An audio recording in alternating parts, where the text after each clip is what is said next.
There are moments in leadership where you realize something very, very clearly. The problem might not be talent, it might not be motivation. Maybe the problem is access.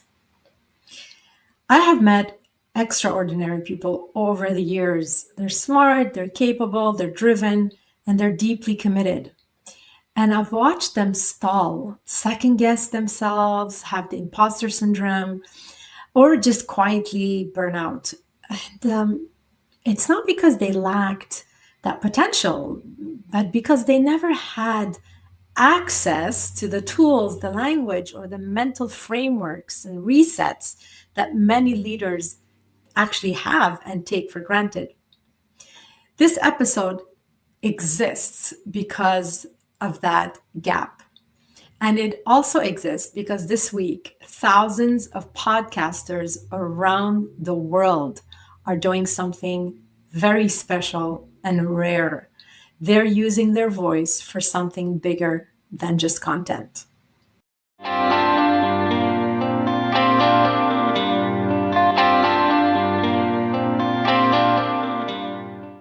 Welcome to the Neuro Leadership Edge. I'm Claire Hayek. I'm a neuro leadership expert, TEDx speaker, founder of Mind, Soul, Purpose Teambuilding, and my work focuses on one thing. Pressure breaks leadership and team performance. We all know that. And I designed the systems that actually prevent it. This show is about what actually happens in your brain when the stakes are high and how to stay clear, anchored, grounded, and effective and lead and show up with calm authority, no matter what. This episode is a little different. The Neuro Leadership Edge is very happy to participate in the 4th edition of Podcasthon. For 1 week, thousands of podcasts around the world are releasing special episodes to highlight a charity or initiative they care deeply about. This is a coordinated global effort. It's very exciting. We're not really fundraising. There's no transactions happening. It's just simply awareness, storytelling, and pure impact. Podcasthon exists because traditional ways of supporting causes often reach the same small circles again and again. And podcasting, well, it does something different, as you already know. It reaches people quietly, whether you're listening to it in cars or you're taking a walk and listening. Maybe you're just taking time off in moments of reflection and you go on the podcast of your choice and listen to something inspiring. It builds trust through voice. And this year I chose to dedicate this episode to an initiative that sits at the core of my work and my values, the program Leadership for All. I did not grow up with my whole future mapped out for me. I didn't have a roadmap. Let me just take you back. So I grew up literally in uncertainty. I learned early what pressure feels like in the body, literally, what it feels like when safety feels just like a temporary thing. It's not part of your day-to-day. When decisions matter earlier than they should. And I'll elaborate a little more on that. I grew up in Beirut, Lebanon, during the civil war. And I'll tell you one thing, that experience as a child shaped who I am today. I constantly, myself, as well as my sisters and my family, we constantly lived in uncertainty. We didn't know when we had to run for our life.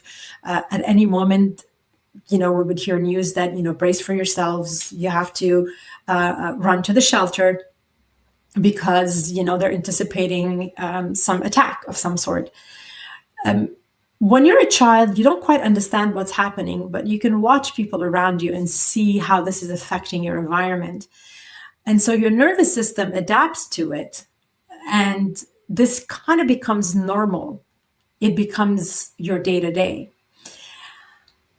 And I have to say that as a war child, and I'm sure a lot of war children out there, or people that have lived through the war, whether you're a parent or a child, no matter what your age was at the time, it does shape you in one way or another, and it does build resilience. It gives you that ability to buffer in the pressure and reset and turn it into something that's going to serve you and help you. I mean, that's the only way to turn this experience into something that you can grow from. Because otherwise, what other choice do you have? I mean, you got to work through your trauma. You got to face the fact that this has affected you in a way. It's not about pretending it didn't exist. It's actually quite the opposite. But I don't want to linger on that. Let me continue with my story. And again, I'm very open. If any of you want to share your stories or comment, please do so. I'd love to hear from you. I think it's very important to talk about these things. Well, then let's fast forward. We moved to Montreal in Canada. And of course, there was the land where, safety existed, social security. We felt safe. We felt like there was hope. We could learn, we could grow, we can have a normal life. And thank God for this. And what I did is, as I went to school later in my career, I chose really to study in engineering. And ironically, I chose an environment that is high pressure. It's engineering, corporate systems. Deadlines were so important. A missed deadline meant millions of dollars that were lost. If you weren't collaborating, working effectively, if you weren't communicating well, if you weren't in your focus grounded and your clear focus, your decisions could be affected again, resulting in a lot of money lost because of mistakes that could be prevented. So regulating under pressure was something that was extremely necessary.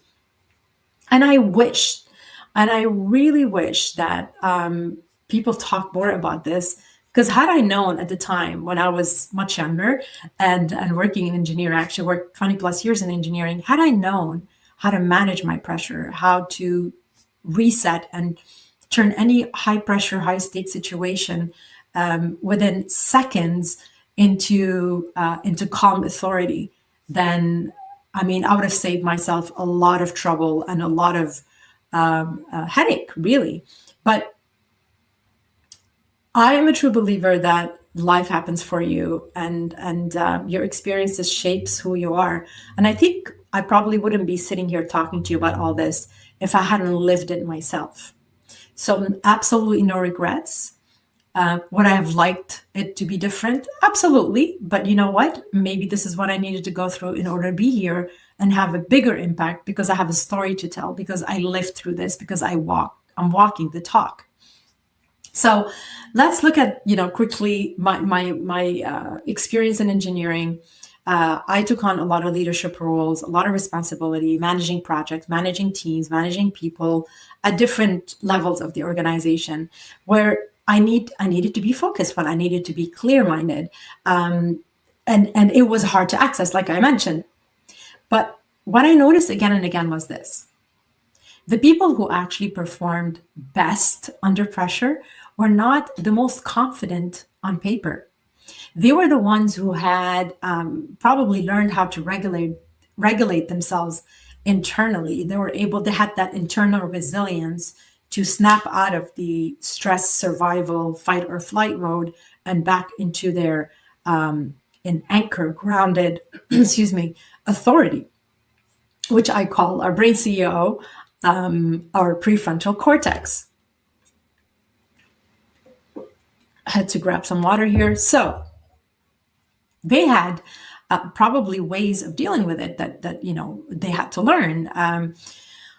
They were able to express what was happening inside of them. They had tools to recover faster. They had mentors, coaches that they took on coaching, or they had exposure maybe that helped them make sense of pressure rather than fall a victim to it. At the same time, I kept meeting leaders and entrepreneurs from underrepresented backgrounds who were carrying more weight with way, way fewer tools. They didn't know, they didn't have access to these amazing tools that could really help bring them and help them play at a high level at their potential, their full potential. So these entrepreneurs, they were leading teams, they were building businesses, they're supporting their family, they're holding responsibility. And they were doing it without access to the kind of support many executives quietly rely on. Now, that unfairness and that disconnect really stayed with me. And at a certain point, it stopped feeling acceptable to keep it that way. And this is why I am here talking to you about the Leadership for All program. Leadership for All is simple in concept and very powerful in practice. You all know I'm the founder and CEO of Mind, Soul, Purpose Teambuilding. And at MSP Teambuilding, we work with organizations and leadership teams and executives around the world. When a company chooses to work with us, a portion of that investment directly funds free access to our leadership development programs, which we call Leadership for All. And this is for entrepreneurs, individuals, future leaders, young leaders, and communities who would otherwise never have access to them. This translates into free access to paid webinars, free access to masterclasses, to workshops, free access to leadership tools that are science-based, rooted in neuroscience, and rooted in emotional regulation, clarity under pressure, and human performance. It also means dignity. It's not about framing it as charity. It's really about giving back. Same standards, same quality, and same respect that any of our clients would receive. Therefore, the program is not specifically for underrepresented leaders that don't have access to these tools. They are mixed in with many leaders out there that can afford it and they have access to it. So they get a chance to learn and create a network and get to know leaders that are walking in their shoes, but they have maybe better access to these tools. And this is very important to us. We really wanted to make sure that people felt that they had the same access without feeling small, with a different type of quality for this coaching and these masterclasses. So Leadership for All exists because leadership skills, as we all know, shape lives far beyond our job titles. When someone learns how to regulate their nervous system, their relationships change. They gain clarity under pressure. Their decisions change. When somebody believes they belong in leadership spaces and they, overcome the imposter syndrome, their whole trajectory changes, their whole hope for success changes, how they show up changes, who they're being is completely different. So this program allows our work to ripple outward. Leadership for All program. And we are, as you all know, it's very tough for me to talk about this because I feel it's crazy times. But I'm going to stop there. We are living in a time where pressure is just normal. And I don't find that normal. And I don't know if some of you share this, but we're talking about economic pressure, organizational pressure, identity pressure, and it really affects all ages, especially young leaders, young entrepreneurs, people that are trying to figure out their future. And there's a lot of disruption with everything going on and really moving very fast. I find that leadership is being tested in real time. And when access to leadership development remains kind of out of the way, limited to, and focused, or that access is focused and limited to certain rooms with certain budgets or certain profiles. Well, we reinforce a system that is basically excluding voices that we need to be part of the conversation. And Leadership for All is our way of interrupting that pattern, that misaligned pattern. It says leadership development belongs to people, not just organizations. It brings it back to young leaders, any leaders at any level. It says also that mental fitness belongs to everyone who carries responsibility. It says impact multiplies when access to these tools is available to everyone, and this access expands. As you may know or may not know, our work has been recognized through multiple awards like the WeBe Canada Rising Star Award, the CCICL Innovation and Technology Award. We are also recognized by Cisco for the Resilience Award as a supplier, as a diverse supplier. So we really worked hard and I believe that these recognitions matter. But what matters more is the quiet shift that happens when someone realizes they are capable of more. They are capable of more than survival. They are capable of more than the limits that they set for themselves. When people also realize that they were self-sabotaging, that they don't necessarily have been running their life and taking control of their life because their brain is running the show under survival, under fight or flight. So this episode is part of Podcasthon because Podcasthon reminds us that awareness itself is an act of leadership. When you use your voice intentionally, it really truly matters. Listening intentionally matters. Sharing stories that resonate, that widen access matters. Now, if this episode resonated with you, I invite you to learn more about Leadership for All program through Mind, Soul, Purpose Teambuilding at mspteambuilding.ca. And you can also reach out to me at clairehayek.com. If you're listening to this on audio, you can also reach me and all my links, all my socials under my Linktree link. And if you're watching this on video, you'll see a QR code here that you could have access to all these tools and all these websites. It's all listed there. Please do scan the code and reach out. And I really, truly invite you to explore the broader Podcasthon initiative. I mean, it's amazing what this initiative is doing. And this is the 4th edition, basically. I would like to encourage you to follow the show, the Neuro Leadership Edge podcast, and share this episode with anybody that you know that might benefit from our services. And most importantly, they value what this Leadership for All program is doing. And for any other information, again, you can reach out to me personally. I'll leave my email as well, claire@mspteambuilding.ca, or please do connect with me on LinkedIn. So do follow, share this episode and this podcast.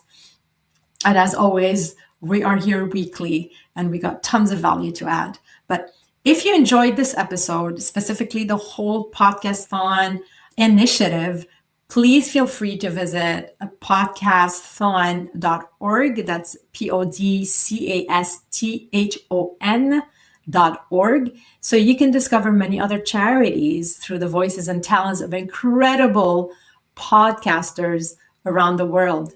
Thank you all for listening. Thank you for caring. And thank you for being part of leadership that reaches further. Lead boldly, stay human, and turn every challenge into a gift. And I will see you